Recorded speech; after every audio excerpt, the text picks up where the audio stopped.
Hi friends, जय जगन्नाथ। तो आज ब्लॉग टी आम स्टार्ट करुचे 12टा पाखापाखि। तो बापुलू ता बापा सहित कांदुला जावाई।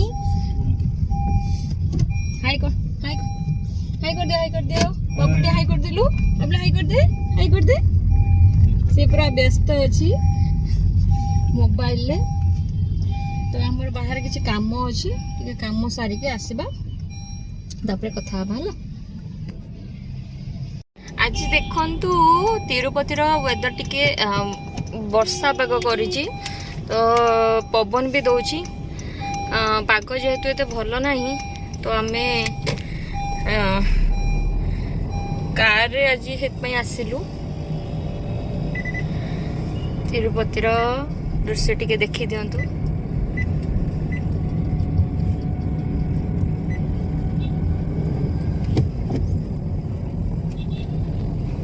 आ तमे कौन कहबो?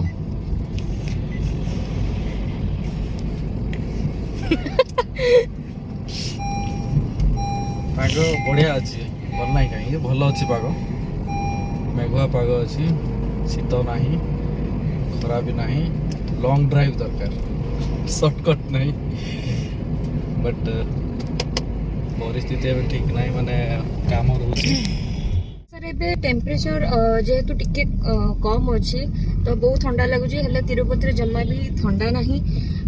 बाहर को बाहर हल्का टिके माने एमती ठंडा लगुच। घर भीतर पूरा गरम फैन लगाई माने शोइबा होची सब करा होची। तो भल माने शीत कम। मोबाइल 24 घंटा खाली मोबाइल। एटा देखंतु तिरुपतिर सब्जी मंडी ने परिवा सब मिले सेमती लंबा लाइन पूरा लगी देखि पार्थिव आग जाए।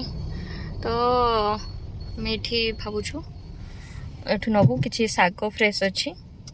तो चलतु देखिबा कौन कौन परिवा अछि। देखंतु परिवा सब फ्रेश अच्छी। परिवा गुटा 30 टंका लेखा गुड़ा सेपटा भी परिवा सब अच्छी। एड़ा सब गोटा बेड़ा है 30 टंका। किसी परिवा अच्छी।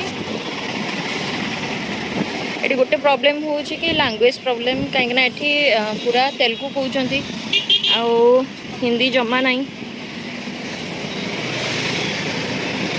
तो ये आपण मैंने जानी रखी था साउथ रे माने पुटुड़ माने तिरुपति पुटुड़ ही जमा मिलूनी। आउ लोकल मार्केट रे माने ये बुईताड़ जमा भी मिलूनी। आपन को एमती मॉल फॉल रे जाके बुईताड़ आनिया पे पड़िबो। एडी बुईताड़ आ पोटळ जमा ही मिलूनी ना। बापुल तू कोटा खाइबू? कोटा खाइबू बाबा? केडा खाइबू?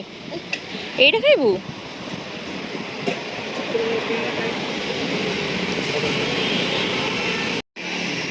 तो तिरुपतिर एमती किसी मार्केट माने प्रॉपर मार्केट को जाइनु। मार्केट रे जीवा बाटरे तो मार्केट रे बहुत विराट बड़ तिरुपति रे। तो एमती किसी दृश्य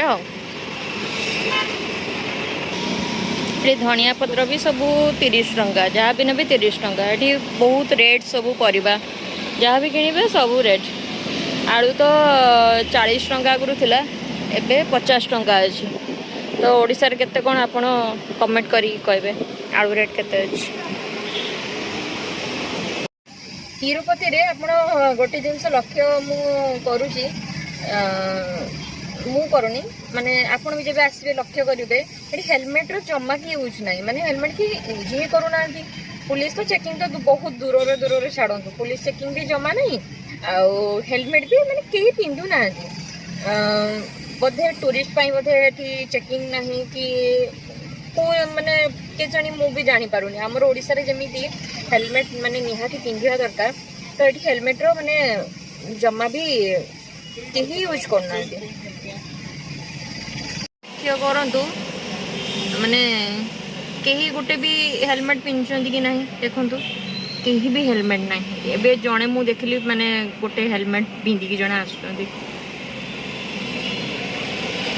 तो यही रास्ताटा आपण देखुं जे ऊपर को अच्छी ओवरब्रिजटा यहीपटे आपड़ देकी माने जापारे तिरुपति बालाजी पाखक 2-3टा एमती माने ओवरब्रिज अच्छी माने कनेक्ट होती आ गोटे आगु को गले मुझे जीवी ताकू देखी सेपट गोटे आसूची एमती 3टा मिसी एठी कारपेंटर वाला आसिकी तो सेठी काच सब फिटिंग करूछंती तो अबे आपन को मु देखौची केमिति कोन फिटिंग हैला एटा बे हमर एबे लगा हला काल जोडा हमें दबा पई जाइथिलु तो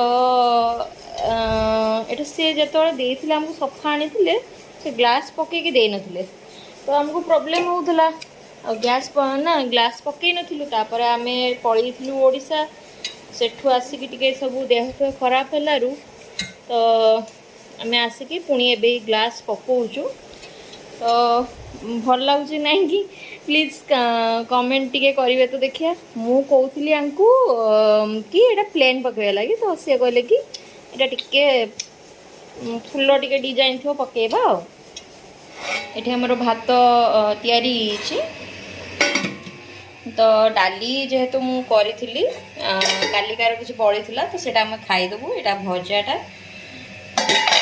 एठी साग काटिके रखी तो चलतु साग आम प्रिपेयर करवा एबे हमर साग प्रस्तुत हो तो लंच करनबा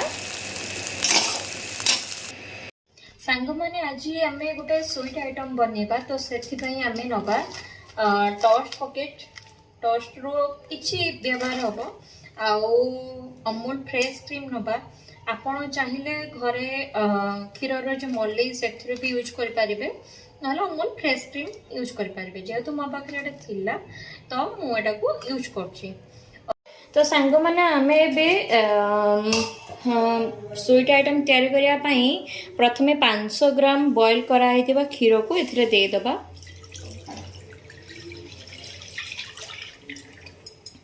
500 ग्राम क्षीर को एबे दियाहला तापर हमें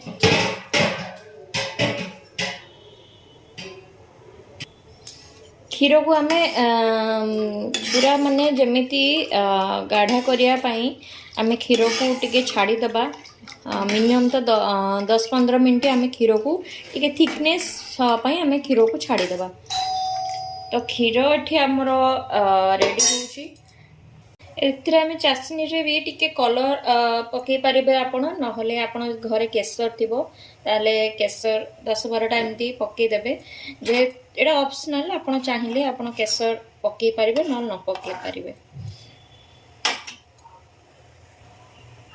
आपण एथिरे इलायची पाउडर किछि पकई पारे गोलमर्च पाउडर गोलमर्च को गुंडा करके सेथिरे आपण ऐड करि पारे टिके फ्लेवर पाई एठी हमें हाफ कप क्षीर नहीं जो थे आम नहीं 500 ग्राम क्षीर तो 500 ग्राम क्षीर रे किछि क्षीर आपण रखिदेवे हाफ कप खंडे कहीं से आम कॉर्नफ्लोर किछि मिसेबा 2.5 चम्मच खंडे कॉर्नफ्लोर मिसेबा जेहेतु बैटरटा टिके मोटा हाँपाई तो एमती एथरे आम कॉर्नफ्लोर 2.5 चम्मच देकी बैटरटा को मोटा हाँपाई से पकईदबा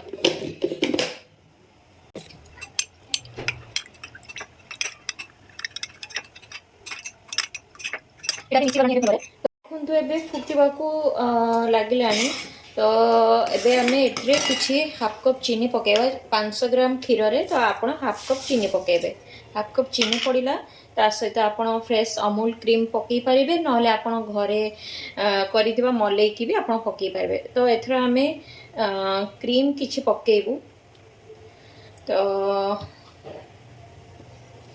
क्रीम को टिके आपने चलई दबू आउ जितेबाला भी आप कॉर्नफ्लोरटा पकेबे से टिके माने धीमा आंच करदेवे कहीं से माने हाई आंच देले से पूरा माने मेंढा मेंढा हो तो आपड़ जितेबाला भी करुँचे टिके माने हल्का आंच धीरे धीरे बसइबे सेमती हेले बैटरटा मोटा हम आउे पूरा माने मिक्स हो एठी आमे कॉर्नफ्लोर जे करिथिलु क्षीर रे मिसिकी ताको एथरे आमे ढाली दबा ढाली देके धीरे धीरे चलेबा ताहले से क्षीरटा धीरे धीरे ता सहित मिसी जबो आउ माने देखंतु धीरे धीरे क्षीरटा भी माने टिके माने मोटा ही आसलानी ମାନେ ନିଜକୁ ଜଣା ପଡ଼ୁଛି କଲାବେଳକୁ କ୍ଷୀରଟା ଧୀରେ ଧୀରେ ମୋଟା ହେଇ ଆସୁଛି। ତ ସେଥିରେ ଆମେ କ'ଣ କରିବା ନା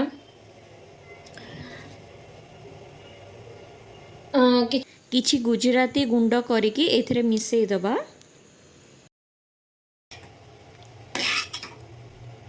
ଆପଣ ଚାହିଁଲେ ଆପଣ ସ୍କିପ୍ ବି କରିପାରନ୍ତି, ହେଲେ ଆପଣ ମାନେ ଟିକେ ମିଶାନ୍ତୁ। ମିଶେଇଲେ ନା ତାର ଟେଷ୍ଟଟା ଟିକେ ଯେହେତୁ ସୁଇଟ୍ ଆଇଟମ୍ ତ ଟିକେ ଗୁଜୁରାତିର ଫ୍ଲେଭରଟା ଟିକେ ଆସିଲେ ମାନେ ଭଲ।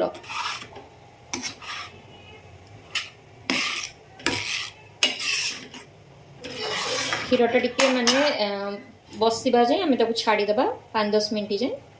ସାଙ୍ଗମାନେ, ତ ଆପଣଙ୍କ ଘରେ ଯଦି ଟୋଷ୍ଟ ନଥିବ, ଯଦି ମାର୍କେଟ ପାଖରେ ନଥିବ, ଟୋଷ୍ଟ ନଥିବ, ଯଦି ପାଖରେ ଘରେ କିଛି ବ୍ରେଡ୍ ଥିବ, ତାହେଲେ ଆପଣ ବ୍ରେଡ୍ରେ ବି ୟୁଜ୍ କରିପାରିବେ। ବ୍ରେଡ୍କୁ ଆପଣ 4 କୋଣ କାଟିଦେବେ। କାଟି ଦେଇକି ତାକୁ କ'ଣ କରିବେ ନା ଟିକେ ଡିପ୍ ଫ୍ରାଏ କରିଦେବେ, ଟିକେ ରେଡ୍ ହେବା ଯାଏଁ ଫ୍ରାଏ କରିଦେବେ।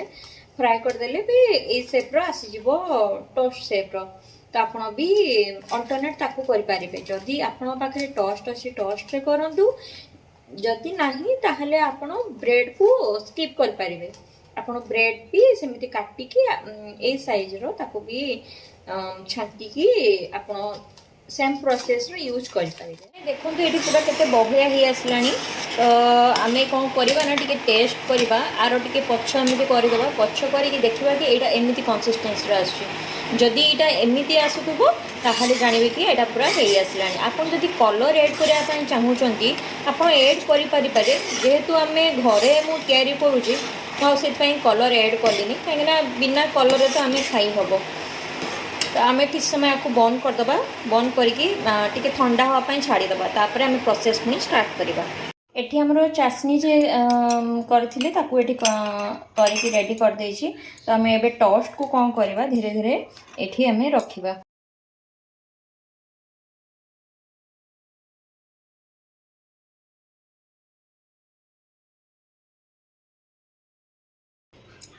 ଏଥିରେ ଆମେ ମାନେ ଉଷୁମ ହେଇଥିବା ସୁଗାର ସିରପକୁ ଦେବା, କାହିଁକି ନା ଯଦି ପୁରା ଥଣ୍ଡା ଆପଣ ଦେଉଛନ୍ତି ତାହେଲେ ସେ ସୁଗାର ସିରପ ସେଥିରେ ଭେଦିବନି, ଆଉ ତାପରେ ସେଟାକୁ ଭଲ ବି ଲାଗିବନି, କାହିଁକିନା ଚିନି ସିରପଟା ଟିକେ ହାଲକା ଉଷୁମ ରହିଲେ ଟିକେ ଭେଦିଯିବ।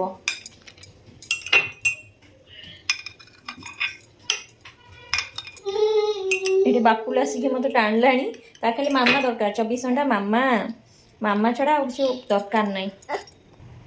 ଏଥିରେ ଆମେ କ୍ରିମ୍ ଯେଉଁ ହେଇଥିଲା ସେ କ୍ରିମ୍କୁ ଏଥିରେ ଆମେ ଧୀରେ ଧୀରେ ସମାନ ଭାବରେ ମିଶାଇ ଦେବା।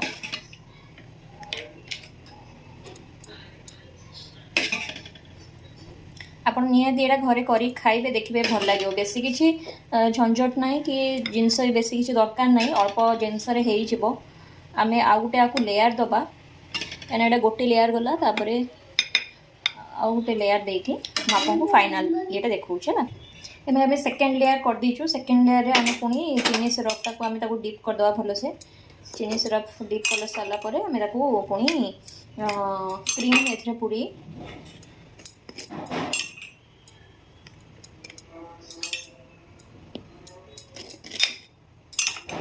ଆପଣଙ୍କୁ ନିହାତି ଏଇଟା ଭଲ ଲାଗିବ ମୁଁ ଆଶା କରୁଛି, କାହିଁକିନା ଏଥିରେ ବେଶୀ କିଛି ବି ସେମିତି ପରିଶ୍ରମ ନାହିଁ।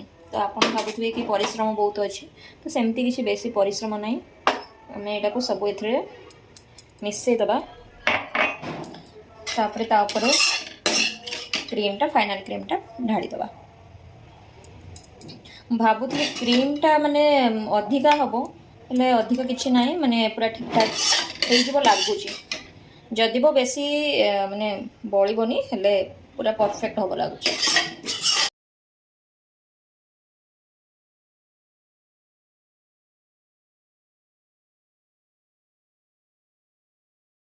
ଏବେ ଆମର ଦେଖନ୍ତୁ ପୁରା ମାନେ ଫାଇନାଲ୍ ପୁରା ରେଡ଼ି ହେଇଯାଇଛି।